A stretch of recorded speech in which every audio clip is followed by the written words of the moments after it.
आज मैं आपके साथ शेयर करूंगी मकई की रोटी और सरसों के साग की ऐसी ज़बरदस्त रेसिपी जो बनाने में बेहद आसान। एक दफ़ा आप सरसों का साग खाएंगे तो आप इसके टेस्ट को भुला नहीं पाएंगे। चलिए बनाना शुरू करते हैं आज की अपनी न्यू रेसिपी। बिस्मिल्लाहिर्रहमानिर्रहीम। अस्सलाम वालेकुम गाइस, कैसे हैं आप सब। Welcome to my channel. आप हैं इस वक्त एमन्स फूड सीक्रेट के साथ। चलते हैं आज की अपनी न्यू रेसिपी की तरफ। आज हम बनाने जा रहे हैं सरसों का मज़ेदार सा साग। चलिए बनाना शुरू करते हैं। सर्दियों का मौसम है और साग का सीज़न चल रहा है, तो मैंने सोचा क्यों ना आज आपके साथ साग की रेसिपी शेयर कर ली जाए। यहाँ पर मैंने 2 किलो साग लिया है। सरसों का साग आपने अच्छी क्वालिटी का लेना है और इसकी जो डंडल है वो बहुत ज़्यादा मोटी नहीं होनी चाहिए। अगर बाई चांस आपकी कोई मोटी डंडल निकल भी आती है, ये देखिए इसमें भी मोटी डंडल है, ये देखिए ये बहुत ज़्यादा मोटी है। अगर डंडल जो है वो मोटी है, जब आप साग को पकाएंगे तो आपको टाइम ज़्यादा लगेगा, इसलिए आपने इस तरह की साग लेनी है जो कि नॉर्मल हो, ना ही बहुत ज़्यादा मोटी हो ना ही बहुत ज़्यादा पतली। और अगर मोटी निकल भी आए तो आपने उसको छान के अलग कर लेना है। साग यहाँ पर आपने हरा भरा सा लेना है, एकदम से फ्रेश साग होना चाहिए। चलिए सबसे पहले हम इसकी कटिंग करेंगे। कुछ लोग हैं वो साग को काटने से पहले धो लेते हैं, लेकिन मैं यहाँ पर इसे काटने के बाद अच्छी से धो लूँगी। जैसे आपको ईजी लगे वही तरीका आप अपना लीजिए। साग आपने बारीक बारीक काटना है, जितना बारीक कटा होगा उतना ही ज़्यादा अच्छे से आपका साग जो है वो कुक होगा। ये लीजिए साग की कटिंग यहाँ पर हमने कर ली है, इसे हम रखेंगे साइड पर। 2 किलो हमने लिया था साग और 1 किलो यहाँ पर लिया है मैंने पालक। पालक की भी हम कटिंग कर लेंगे। पालक की कटिंग भी हमने कर ली है। पालक की कटिंग करने के बाद यहाँ पे हमने 1 गड्डी ली है बाथू की। बाथू के ये देखिए मैंने पत्ते वगैरह उतार लिए हैं, इनकी भी अब हम कटिंग कर लेंगे। इसे आपने अलग ही रखना है क्योंकि इसमें बहुत ज़्यादा रेत वगैरह होती है, अपने अच्छे से कटिंग कर लेनी है। इसे आपने 4 से 5 पानी अच्छे से धोना है क्योंकि इसमें बहुत ज़्यादा रेत होती है। ये लीजिए बाथू की कटिंग भी हमने यहाँ पे कर ली है। चलिए सबसे पहले इन्हें हम धोएंगे। ये लीजिए साग को यहाँ पर मैंने 4 से 5 पानी अच्छे से धो लिए हैं।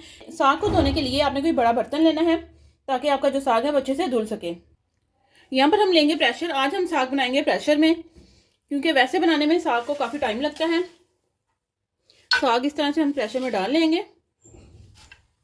ये लीजिए साग यहाँ पर मैंने प्रेशर में डाल लिया है। गैस को करेंगे हम ऑन। अभी हम प्रेशर को बंद नहीं करेंगे।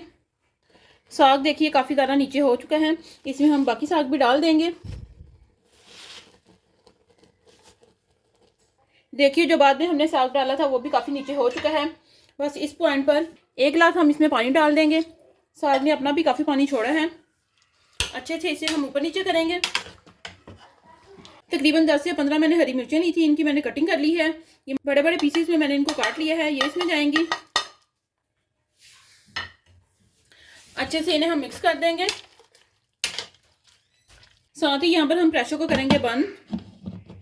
प्रेशर को बंद करने के बाद 20 मिनट का हम इसका वेट लगाएंगे। साग को यहाँ पर रखे हुए 20 मिनट हो चुके हैं। चलिए इसे हम चेक करेंगे। चम्मच की मदद से आप इसे अच्छे से हिला लीजिए। ये देखिए जो साग है वो हमारा यहाँ पर अच्छे से गल चुका है। गैस को करेंगे ऑन। यहाँ पर हम लेंगे साग को घोटने वाली मदनी, और मदनी की मदद से इसे हम अच्छे से मैश करेंगे। अभी इसमें पानी है, गैस भी मैंने ऑन कर ली है तो पानी भी इसका ड्राई हो जाएगा। साग को मैश करते हुए यहाँ पर 1 छोटा चम्मच इसमें हम डाल देंगे नमक का। नमक आपने कम ही डालना है क्योंकि जो सब्ज पत्तों वाली सब्जियां होती हैं वो हल्की सी नमकीन होती हैं, इसलिए आपने नमक कम ही रखना है। साथ यहाँ पर लिया है मैंने मकई का आटा। वैसे तो अक्सर ही लोग जो है वो गंदम का आटा डालते हैं, आज हम इसमें डालेंगे मकई का आटा। 4 से 5 चम्मच यहाँ पर लिया है मैंने मकई का आटा। एकदम से आपने सारा नहीं डाल देना, थोड़ा थोड़ा करके हम इसमें डालेंगे और साथ साथ इसे हम मैश करते जाएंगे। फिर से हम थोड़ा सा डाल लेंगे। अच्छे से आपने इसे मैश कर लेना है। ये लीजिए साग यहाँ पर हमारा रेडी हो चुका है। ये देखिए बहुत ही अच्छे से हमारा जो साग है वो यहाँ पर मैश हो चुका है। बस इस पॉइंट पर गैस को हम ऑफ कर देंगे और इसके लिए हम तैयार करेंगे ज़बरदस्त सा तड़का। वैसे साग की तो एक बात ये भी है कि आप इसको बनाकर फ्रीज कर लीजिए, जब आपका दिल चाहे निकालिए और फटाफट से तड़का लगाइए और मज़ेदार सा जो आपका साग है वो रेडी हो जाएगा। यहाँ पर हम लेंगे कढ़ाई। 2 बड़े चम्मच इसमें मैं डाल रही हूँ घी के। गैस को करेंगे हम ऑन। घी हमारा यहाँ पर अच्छे से गर्म हो चुका है। तड़का लगाने के लिए यहाँ पर मैंने अदरक का 1 पीस लिया था, उसकी मैंने बारीक बारीक कटिंग कर ली है, ये इसमें जाएगा। अदरक को हम यहाँ पर हल्का सा ब्राउन करेंगे। अदरक हमारा ब्राउन होना शुरू हो चुके हैं। इस पॉइंट पर 3 अदरक यहाँ पे लिए हैं मैंने सूखी हुई लाल मिर्च, ये इसमें जाएंगी। आधा चम्मच इसमें जाएगी पिसी हुई लाल मिर्च। अच्छे से इन्हें हम मिक्स कर लेंगे।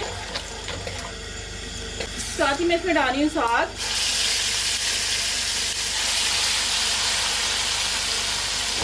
जितना साग आपको चाहिए उसी हिसाब से आप तड़का डाल लीजिए।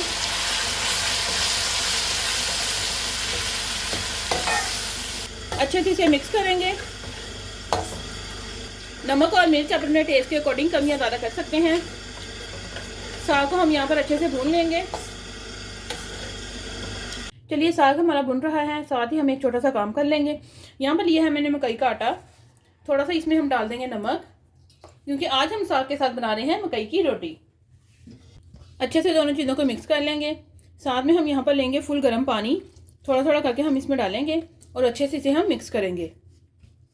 पानी हमारा काफ़ी गर्म है, इसलिए मैं चम्मच के साथ इसे मिक्स कर रही हूँ। जब आप इसे गर्म पानी के साथ गूंदेंगे तो आपकी जो रोटी है ना टूटेगी ना ही फटेगी। आटा यहाँ पर हमारा हल्का सा ठंडा हो चुका है, क्योंकि इसमें हमने गर्म पानी डाला था, तो इसलिए मैं इसे हाथ से नहीं गूंद रही थी। हल्का सा ठंडा होने के बाद इसे हम हाथ से अच्छे से मसल लेंगे।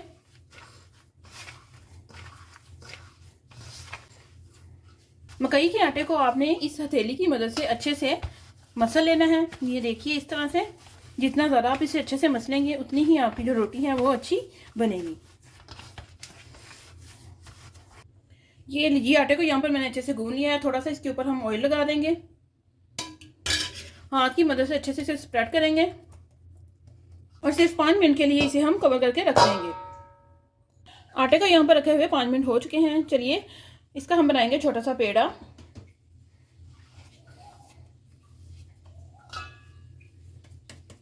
पेड़ा बनाने के बाद थोड़ा सा मैंने इसके ऊपर सूखा आटा लगा दिया है। इस तरह हल्का सा प्रेस करने के बाद इसे हम हाथ से ही बड़ी कर लेंगे रोटी को। ये देखिए इस तरह से आपने भी कर लेना है। यहाँ पर हम लेंगे बेलना और बेलने की मदद से इसे हम हल्का सा बेल लेंगे। ये देखिए जो मकई की रोटी होती है वो इस तरह साइडों से फट जाती है, तो कोई बात नहीं, हाथ की मदद से इसे हम हल्का सा प्रेस करेंगे। बस रोटी को यहाँ पर हम इतना ही बेल लेंगे।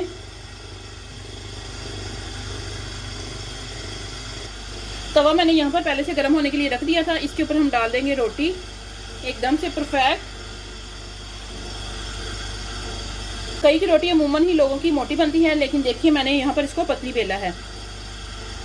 जब आप आटे को गर्म पानी से गूंदेंगे तो आपकी रोटी भी एकदम से पतली बेली जाएगी। इसकी साइड हम चेंज करेंगे।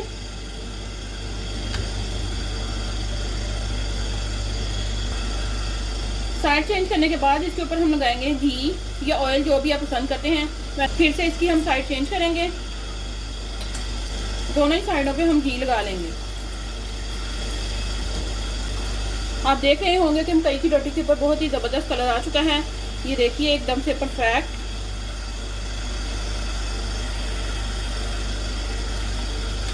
देखिए हमारी मकई की जो रोटी है वो यहाँ पर रेडी हो रही है। बहुत ही अच्छी इसकी खुशबू आ रही है। साथ हमने बनाया है सरसों का साग, तो वह क्या ही बात है। रोटी हमारी यहाँ पर पक चुकी है। इसे हम निकाल लेंगे प्लेट में। वाह एकदम से परफेक्ट। इसके ऊपर लगाएंगे हम देसी घी, तो वाह क्या बात है साग और मकई की रोटी की। बाकी रोटियां भी हम इसी तरह से रेडी कर लेंगे। अब भी हमारे यहाँ पे भुन चुका है। बस इस पॉइंट पर इसे हम करेंगे सर्व। गैस तो कर देंगे ऑफ।